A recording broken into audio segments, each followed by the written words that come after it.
I believe everyone deserves a second chance and is given a second chance. Now, when you're given a second chance, sometimes you still, a lot of times, like for myself and my own experience, I had a lot of unforgiveness. I couldn't uh, really forgive my parents, but I was not innocent. I had caused them a lot of grief and hurt too, but, you know, and I became very rebellious as a teenager, with authority, with people above me, with teachers, with family, and because I didn't know any better, I wasn't, I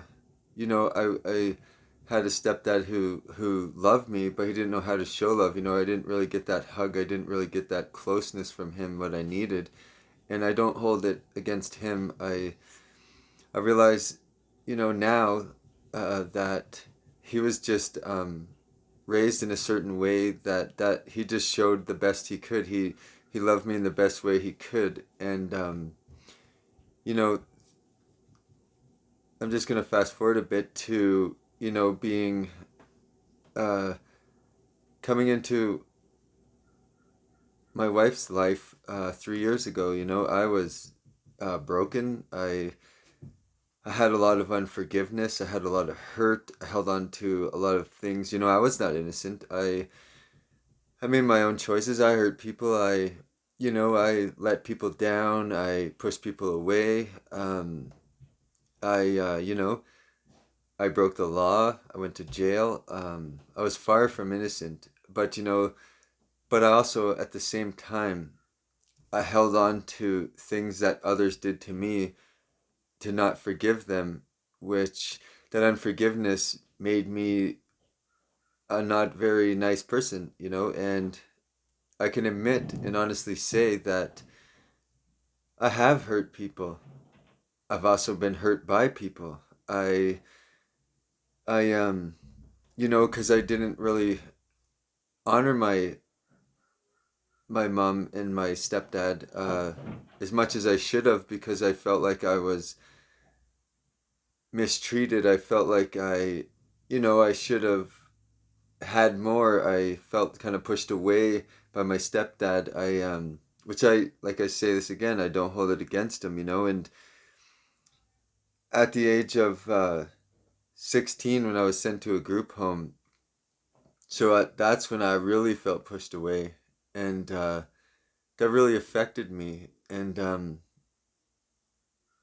at the age of 18, I came to Alberta, where I tried. I did the best I could. I worked. I found jobs, but I surrounded myself with people that didn't love me. They didn't really, they didn't care about me, but I accepted it, and I didn't really realize until I can look back now that they weren't healthy relationships. They weren't, um,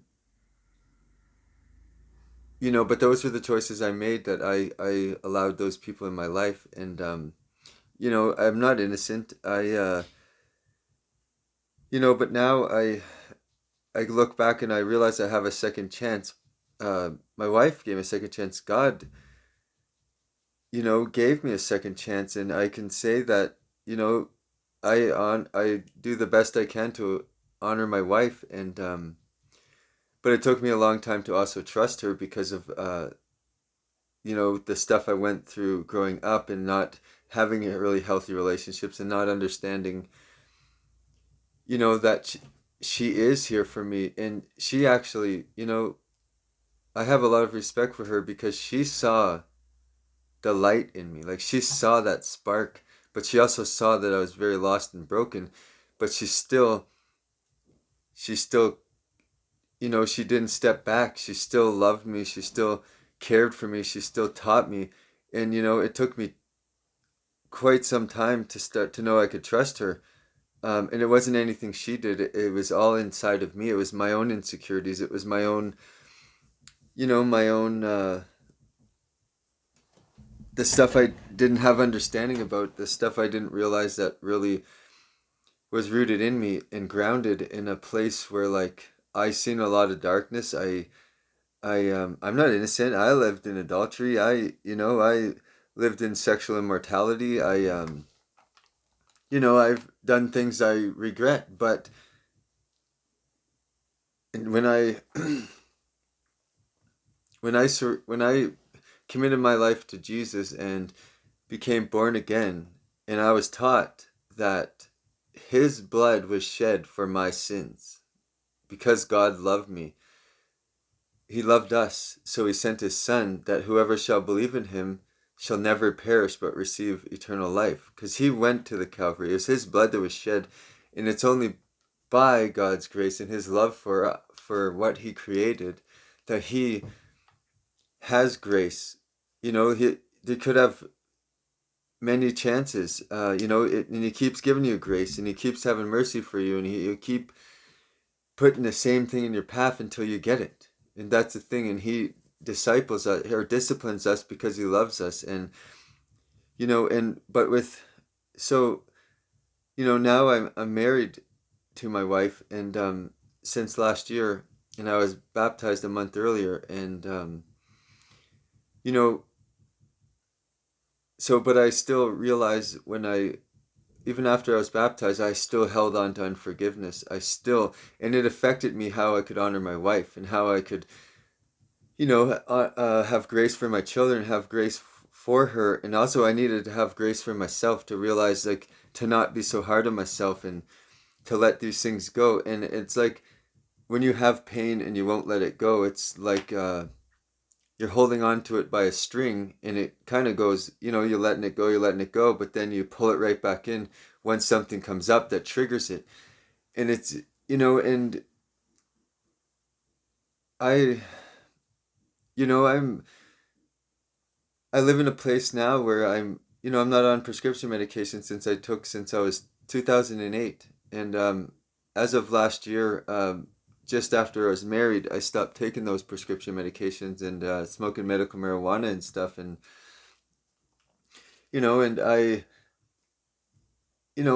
a different person, but I'm still learning. I didn't have structure and stability. I didn't realize that